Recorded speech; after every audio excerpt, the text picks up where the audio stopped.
dear friends across Australia and the world, actually. There have been two hysterias at the same time over the past 2 years. The first one is the COVID hysteria, about which I made a separate video a few minutes ago. And I'm making this video for the other people who are terrorized by the vaccine and have grossly exaggerated its harms and do not understand that what they want is the end of vaccine mandates, which will never happen unless the COVID hysteria goes. So they are their own worst enemy. Unfortunately, they have not heard me for my hundreds of times. I've told them, don't do this, don't exaggerate things, don't go crazy. What I'm going to do right now is and then they misrepresent me on top of that, saying that I'm actually peddling vaccines and so on. So look, the reality is that once people enter into this tunnel vision of a hysteria or insanity, a temporary insanity, they are simply unable to see what the argument is there being made by someone else. So I'll try my best. Just like the COVID hysteric people aren't understanding the basic facts, I don't think the vaccine ones will understand. But hey, I am going to try my best, okay, to stop the vaccine hysteria, because once that vaccine hysteria stops, then the focus of that energy can be put on stopping the COVID hysteria, which will then get rid of the vaccine mandates and other such problems. So, my position. What is my position? I think most people have not been either paying attention or they confuse things. So let me go back in time, okay? Go back in time from October 2020. And if you want, I can go back earlier, but let me start with October 2020. In my book, if you've read the book, I strongly support the idea of vaccines in general. Overall, vaccines have been a blessing and a boon for mankind. They are one of the greatest inventions of medicine, and I'm a great supporter. I also noted in my book that coronavirus vaccines had run into problems with antibody-dependent enhancement, which is ADE. And so I said in my October 2020 book that I'd watch the rollout of the vaccine very carefully for 3 months or so, and then I'd decide. I'd want the big politicians, the big leaders to have taken the vaccine, and I'd watch and see whether there are any effects, etc., etc. And then I'd decide for myself. Well, the vaccine rollout started roughly the end of 2020, and by 2021, middle of 2021, 6 months later, there was no mass-scale casualty occurring, which is what would have happened with the ADE. Anyone who says that ADE will happen after many years is talking out of his hat, because ADE for animals took place in just 2 weeks. So the evidence was that it actually kills animals very quickly, the ones that were being tested for the vaccine in the past. And then later research that I checked in 2018, by 2018, the coronavirus vaccines had eliminated the prospect of ADE. There was no ADE. So I had written about ADE in my 2020 book without realizing that by 2018, the ADE problems with the coronavirus vaccines had been solved. So there was never any prospect of ADE with this vaccine. There's always a great problem of effectiveness, which is a separate issue, and I'm not going to that right now. Let me go through this whole thing so you understand what I'm talking about. Then on 30 December 2020, in my article in the Australian, and here it is. I'll show it to you. So I wrote this thing, an article in the Australian, and I talked about the Swedish data, and then somewhere in the end I said, here we are. Since 80% of COVID deaths in Sweden have occurred among those over 75, people in that age group should continue to be sheltered and offered the vaccine. Well, so they can consider the vaccine, they can be offered, okay? But to mandate it for others would be yet another display of intellectual and spiritual cowardice. So I've opposed all mandates, and I've said it, but people above 75, might be able to use it. Okay, that was my position on 30 December 2020, and I do not change. I still continue with that position right now. In my two-part article, then I wrote a detailed article in 2 parts, and here it is. This is the COVID vaccine is good, but the people must decide. And I explained about the risk-based nature of the whole thing, why people should be provided information, problems with the approval process, and so on and so forth. I won't go into detail. There are 2 parts to this whole article. I won't go into details, but that's what it is. I had basically, therefore, outlined why they should never be mandated. But the elderly might, find it useful. And in my speech at a Melbourne Freedom Rally on 20 February 2021, some of you have heard this speech. I was there. It's been recorded. I don't have a recording right now with me, but you can check it out on the internet. I supported the idea of vaccines in general, and but insisted on informed consent. Okay. Next, I had there was a video interview of me on 21 March, and here it is. And I'll speak out this thing. Are you an anti-vaxxer? I am not at all an anti-vaxxer. I've taken vaccines all my life, and I will continue to take whatever vaccines I think are appropriate. No. So on this one, are you convinced to take it yet? On this one, I've got basically because it's an experimental vaccine. There are some very positive things. I know good people who have taken it, public health specialists. At the same time, there are concerns, about some dates in Norway and other places. I'm not in a rush, and for my father particularly, I'm very concerned. He's in India, and I need to figure out whether he should take it because he's the most vulnerable. People above the age of 75 are the most vulnerable. Below that, you are less vulnerable. So you've got to really work out with your general practitioner. I would encourage everyone to work out with their general practitioner, their personal thing. So I have no particular view. I cannot say anything about this because everyone knows the facts. This is an experimental vaccine. We need to decide for ourselves. Okay, so that was the, my video. You can watch it on the YouTube, etc., etc. So going back to the argument that basically I insisted on informed consent, and I continue to insist on informed consent, which is the, informed consent is the most important thing, and the policy should be risk-based, no mandates, and so on and so forth. But the elderly can benefit, and I think they really have benefited, and the evidence is very clear on the data that I'll talk about shortly. On 16 November 2021, I called for a ban on the freeze on the rollout of vaccines, and you've seen that. Those who've been watching my channel and Twitter, and this was the 16th of November 2021, where I basically said I called for the immediate halt of COVID vaccine rollout while the claims of 10,000 plus people are verified. So there was this thing, more than 10,000 Australians have filed corona vaccine injury claims. Well, that's a huge thing. And so this information flies in the face of claims made by the TGA and the government about vaccine safety. I need this whole thing to be stopped. And I think this, obviously the claims have increased by now. There is no reason for me to change that position. So there's no reason for me to change the informed consent thing, risk-based policy. That means don't do things which are causing harm. Okay, so that's common sense stuff that I advocate. But on the other hand, and this is where the logic should be. The logic should be very focused on the real facts of the case, but do not exaggerate. The mortal fear that many people have of these vaccines is grossly misplaced. So first of all, I said, ADE, clearly, there are these people like Dolores Cahill and others claiming that everybody is going to die in 6 months. Well, there's no evidence after 6 months, So I actually waited because of these people who are allegedly competent. I said, okay, instead of waiting 3 months, let me think for another, few more months. Maybe by June or July last year that, we'll see whether vaccines are harmful. And nothing happened, obviously. And then I later realized that these ADE issues had been resolved in 2018 already, by 2018 in the coronavirus vaccine. And coronavirus vaccines have been going on for a long time. These are not brand new things. Neither are mRNA vaccines brand new. Please remember that this is, they have got a long history, okay?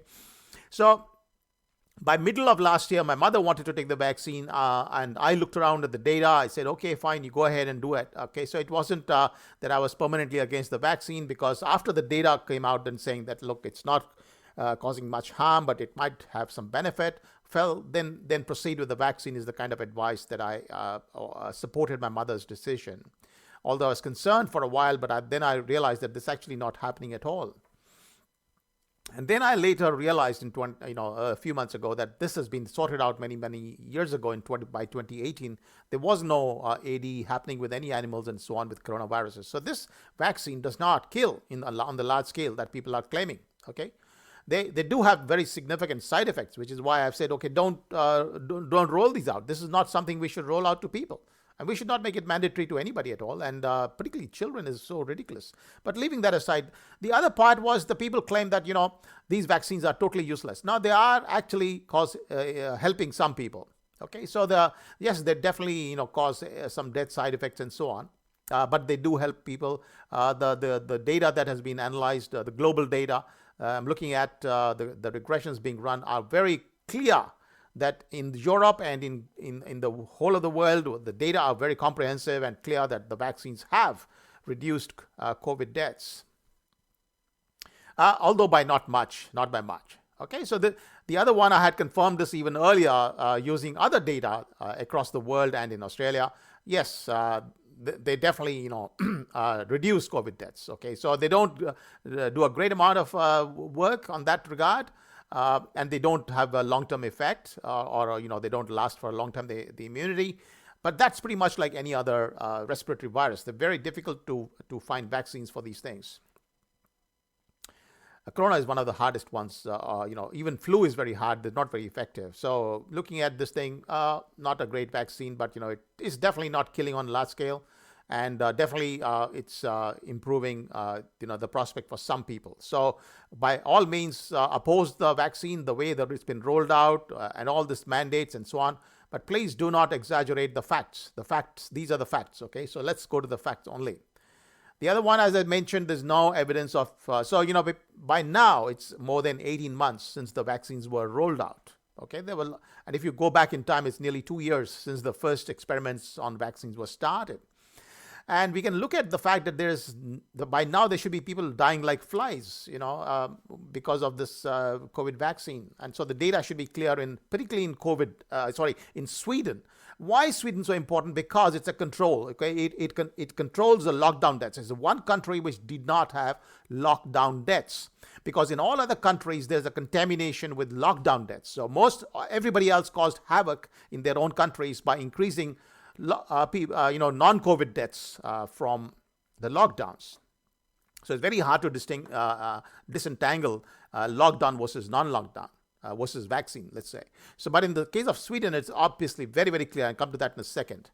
And also in my blog, I explained, I have done this fairly extensive analysis of the Australian data for 2021. And I've put all this on my blog. You can actually have a look. There is simply no evidence. Okay, so there's a guy called Gerard Rennick, and I responded to him by email. This is what I told him. He didn't bother to respond. He's a senator of some sort, and the guy doesn't want to engage in a conversation, because once I told him that his claims were wrong, he didn't bother to respond. Okay, that's the problem with these guys. Okay, anyway, that was my explanation that there's zero evidence, and I've explained it a number of times on Telegram as well. So let me go to Sweden for a second. So in Sweden, we can see, and I've showed this graph many times, that essentially from the 2019 and 2020 data, we can see that there has been virtually no pandemic at all. That's the first thing to note. But for 2021, so you look at the average death rate in Sweden of 2018, 2019, 2020, and the average is 90.6 out of 10,000. 90.6. And guess what's the figure for 2021? 88.3. 88.3 means it is the lowest death rate in Sweden's entire history. So this one here. 86.4 is lower in 2019, but that's because of the dry tinder effect, or the mild flu season, etc. So we won't go into this particular exceptional one, but look at this one, 88.3. It is the lowest in Sweden's entire history. What does it say? Does it say that people have been dying like flies from vaccines? Does it say that to us? Can anyone prove to me that this is evidence that vaccines are killing on large scale? No. In fact, it's probably reduced the deaths from COVID during 2021, because the vaccines do work a little bit. And in any case, the improvements in medicine have helped us to bring this mortality down further. So there is no evidence either of a pandemic, but more importantly, for the vaccine hysterical people who've gone completely insane on these so-called claims of vaccine deaths, there is absolutely no evidence of vaccine deaths on any noticeable level in Sweden's data. And I've shown earlier why there is no evidence at all in the Australian data either. So now anyone who says that vaccines are busy killing people or will kill people, etc., that's just hysteria. Okay, so don't come to me with your hysteria. I'm sick and tired of this hysteria. Okay, I've had two types of hysteria. One is the COVID hysteria, and the other is this vaccine hysteria. I've been called names by both sides. Okay, so I'm in the middle saying stop being insane. Okay. Anyway, so what does it mean? let me summarize and close this short conversation. What does this mean? So first of all, please go back and look at the fact that I've been advocating for risk-based policies and risk-based approaches, and I don't want vaccine mandates. I also have asked for the vaccine rollout to stop. So that's something which is very clear. But at the same time, I very strongly oppose, and I'm getting more and more worked up about this, the people like Craig Kelly and Gerard Rennick and so on, who causing this massive mass-scale vaccine hysteria, where people are completely confused and derailed and mentally deranged, because they write to me all sort of stuff, absolute nonsense, making claims which are completely unsubstantiated. So my point, do not overstate the case against these vaccines. Yes, they're not great vaccines. I can tell you that. And I can tell you there's a lot of corruption in the pharma industry and so on. I'm not denying any of that. But there is absolutely no evidence that these vaccines are causing mass-scale deaths or will cause any mass-scale deaths in the future. So don't falsify. Do not falsify. And so my view is that people like Craig Kelly and Gerard Rennick have proved unworthy to represent Australians like the other Lib Labs and so on. So they're completely unsuitable in my view for being public representatives. They've been misleading people. They're exaggerating everything.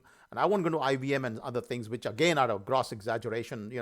If people aren't even dying from this thing, COVID, what could IVM have done? And I won't go into IVM details in this video. But look, these people have been misleading Australians on a large scale. I do not agree with misleading anybody.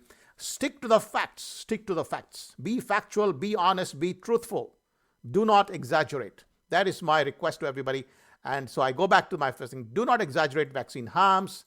Stop the vaccine hysteria. Once you stop the vaccine hysteria, guys, you can help me to stop the COVID hysteria. I'm not getting any help from anybody because everybody's gone crazy. But, if you guys stop your stupid hysteria, and become sensible and understand that the main problem is the COVID hysteria. Once the COVID hysteria is fixed, this one is the biggest problem.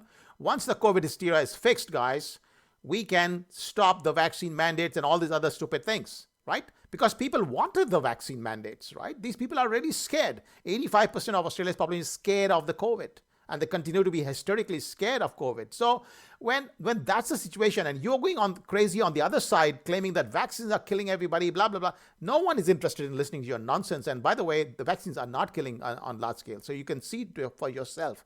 Once you can see it for yourself, I hope that you can actually read and understand what I'm saying, because I have said this thing now for nearly 1.5 years in so many ways, not in the simplified version that I'm giving you now. But I hope the entire picture is clear in your head right now. Do not exaggerate. Stick to risk-based policy. Stick to informed consent and stop the COVID hysteria. With that, if you can stop your hysteria, you can help me and help yourself to stop the vaccine mandates. I hope this makes sense. Thank you.